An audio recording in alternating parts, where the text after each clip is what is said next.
Hello everyone, आज के इस वीडियो में हम डिस्कस करेंगे आईई यूडो की प्रॉब्लम्स इन जनरल फिजिक्स का क्वेश्चन 1.9। अभी तक हम 8 क्वेश्चंस ऑलरेडी डिस्कस कर चुके हैं जो कि आपको एक ही प्लेलिस्ट में मिल जाएंगे। तो आपने अगर अभी तक वो वीडियोस नहीं देखे हैं तो आप डिस्क्रिप्शन में दिए लिंक पे जाके वो वीडियोस देख सकते हैं।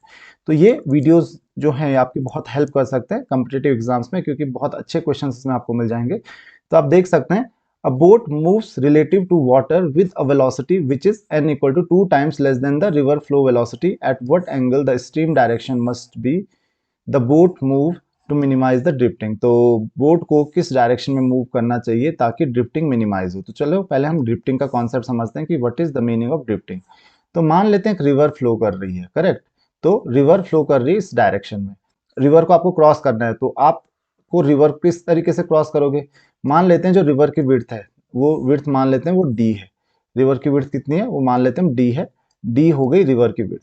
अब आपको अगर रिवर क्रॉस करनी है तो आप सीधे सीधे जाओगे तो क्या होगा कि रिवर अपने फ्लो के साथ, अब अगर आप सीधे रिवर को क्रॉस करोगे perpendicular to the direction of river, तो रिवर किसी पॉइंट पे आपको, यानी कि आप पॉइंट ए से और पॉइंट बी पे जाना चाहते थे, लेकिन आपको रिवर जो है वो किसी पॉइंट सी तक लेके चली जाएगी।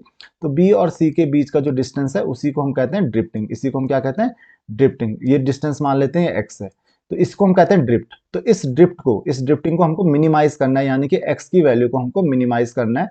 तो ये कह रहा है कि किस डायरेक्शन में आपको मूव करना पड़ेगा। तो अब हम काम करते हैं, मान लेते हैं कि किसी डायरेक्शन में किसी एंगल एक्स थीटा पे, क्योंकि देखो अगर आप ये चाहते हो कि आप सी पॉइंट की तरफ ना जाओ, ज्यादा बी पॉइंट की तरफ जाओ, तो आपको किसी एंगल पे मूव करना पड़ेगा। तो मान लेते हैं ये एंगल जो है रिवर की डायरेक्शन का, और आप जिस डायरेक्शन में मूव कर रहे हो वो थीटा है। और ऑब्वियस सी बात है कि आपको थोड़ा सा ऊपर की तरफ मूव करना पड़ेगा। एकदम अपोजिट आप रिवर के नहीं मूव कर सकते हो। क्यों? क्योंकि अगर एकदम अपोजिट मूव करने की कोशिश करोगे तो आप फिर रिवर को क्रॉस नहीं कर पाओगे, क्योंकि आप ऊपर की डायरेक्शन में जा रहे हो और रिवर को क्रॉस नहीं कर रहे हो। तो यहाँ पे इस चीज का आपको ध्यान रखना है। तो मान लेते हैं एंगल थीटा है, तो ये आपको समझना है। तो थीटा एंगल पे हमने रिवर को क्रॉस करना है। अब जो थीटा एंगल पे क्रॉस करना है हमने, तो मान लेते हैं यहाँ पे हम मान लेते हैं कि लेट वेलोसिटी ऑफ बोट,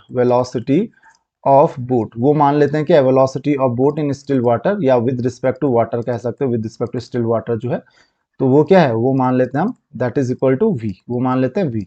तो अगर वेलोसिटी ऑफ बोट वी हो गई तो वेलोसिटी ऑफ रिवर फ्लो की वेलोसिटी क्या हो जाएगी, रिवर फ्लो की वेलोसिटी हो जाएगी 2v। क्यों? क्योंकि यही बता रहा है कि डबल है रिवर फ्लो की वेलोसिटी।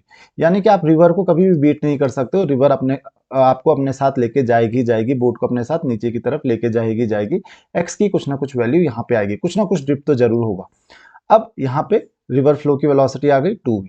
अब हम एक काम करते हैं कि अगर हमको वेलोसिटी पता है तो हम थीटा एंगल पे मूव कर रहे हैं। अगर ये एंगल थीटा है तो ये वाला एंगल क्या हो जाएगा, ये वाला एंगल हो जाएगा 180 माइनस थीटा। ये 180 माइनस थीटा हो जाएगा, क्योंकि पूरा का पूरा एंगल जो है ये 180 डिग्री का होता है। तो इतना जो एंगल होगा 180 माइनस थीटा है।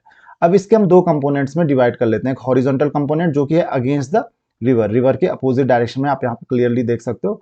तो ये वाला जो कंपोनेंट होगा दैट विल बी, ये हो जाएगा वी कॉस थीटा, यानी कि आप कह सकते हो वी कॉस, यहाँ पे एंगल कितना है 180 माइनस थीटा। यहाँ पे कितना एंगल, तो ये हो जाएगा वी कॉस 180 माइनस थीटा।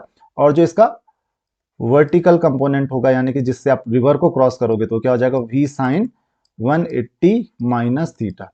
अब जब आप ड्रिफ्ट जो हो रहा है, अभी भी हम यही मान लेते हैं कि ड्रिफ्ट जो हो रहा है इसके बावजूद भी पॉइंट सी तक आप पहुंच जा रहे हो, तो ड्रिफ्ट इतना होगा एक्स के बराबर। ये ड्रिफ्ट हो रहा है क्योंकि रिवर भी आपको अपने साथ लेके जा रही है। आप अपोजिट में भले ही जा रहे हो, लेकिन कुछ ना कुछ ड्रिफ्ट होगा ही होगा, जैसे कि मैंने आपको बोला यहाँ पे कि आप ड्रिफ्ट को जीरो नहीं कर सकते हो। नाउ अब यहाँ पे देखिए क्वेश्चन बड़ा सिंपल हो गया। अगर आपको ड्रिफ्ट को जीरो करना है तो उसके लिए बोट की जो वेलोसिटी है वो रिवर की वेलोसिटी से ज्यादा होनी चाहिए, अदरवाइज आप कभी भी जो है ड्रिफ्ट को जीरो नहीं कर सकते हो। यहाँ पर मैं टाइम कैलकुलेट कर लेता हूं। तो time taken to cross river, time taken to cross river, तो रिवर को आपको क्रॉस करना है।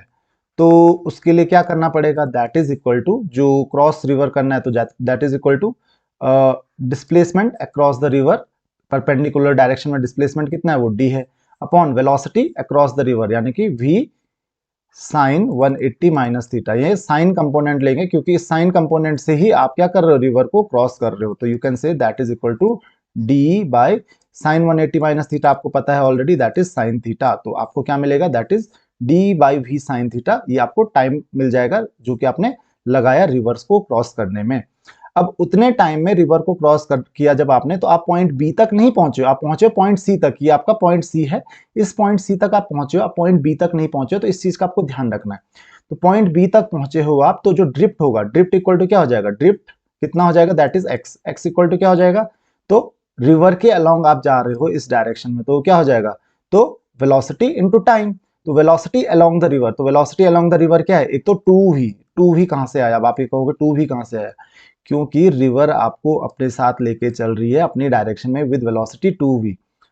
माइनस माइनस क्या किया मैंने, minus v cos 180 minus theta. ये मैंने एक्चुअली 180 माइनस थीटा आपको समझाने के लिए लिखा है, अदरवाइज मैं डायरेक्ट ऐड कर सकता था इसको। तो ये तो वेलोसिटी हो गई, क्योंकि वेलोसिटी का जो कंपोनेंट है अलोंग द रिवर, ये क्योंकि अपोजिट में है, आप अपोजिट में जा रहे हो, तो वो वेलोसिटी क्योंकि अपोजिट डायरेक्शन में आप जा रहे हो रिवर के, तो माइनस हो जाएगी, इनटू क्या हो जाएगा, टाइम। टाइम कितना आपके पास, D divided by V sine theta. ये आपको क्या मिल गई, ये मिल गई आपको ड्रिफ्ट की वैल्यू। तो ड्रिफ्ट क्या हो जाएगा, अगर आप इसको वैल्यू कैलकुलेट करना चाहो इसकी, तो क्या हो जाएगा, देखिए डी को बाहर ही रहने देते हैं, वी साइन थीटा को अंदर डिवाइड कर लेते हैं, तो क्या हो जाएगा, पहले इसको आप ऐसे भी लिख सकते हो 2v कॉस 180 माइनस थीटा जो होता है माइनस कॉस थीटा होता है, तो ये हो जाएगा 2v plus v cos theta. ये प्लस क्यों हो जाएगा, क्योंकि कॉस 180 माइनस थीटा जो है वो माइनस कॉस थीटा होता है, तो divided by v sine theta. Now to minimise the value of x, to minimise drift, यानी कि ड्रिफ्ट यानी कि किसको मिनिमाइज करना है हमको, x। To minimise x, minimum कब होगा x, उसके लिए होना चाहिए dx बाई डी थीटा। जो डिफ्रेंशिएशन होता है वो कितना होना चाहिए, जीरो होना चाहिए, किसका, ड्रिफ्ट का विद रिस्पेक्ट टू एंगल, वो क्या होना चाहिए, जीरो होना चाहिए। तो यानी कि dx बाई डी थीटा क्या हो जाएगा, यहाँ पे आप क्लियरली देख सकते हो। तो पहले मैं x की वैल्यू लिख लेता हूँ, x इक्वल टू क्या आ रहा है यहाँ से, ये v कैंसिल हो जाएगा, तो ये हो जाएगा 2v upon v sine theta, sign theta ये हो जाएगा 2 कॉसेक थीटा, प्लस ये हो जाएगा v cos theta, v cancel हो जाएगा, cos theta by sine theta, तो ये हो जाएगा cot theta into d, d इसके साथ मल्टीप्लाइड कंडीशन में। तो यहाँ पे देखिए dx by d theta, dx by d theta equal to क्या रखना है, जीरो रखना है।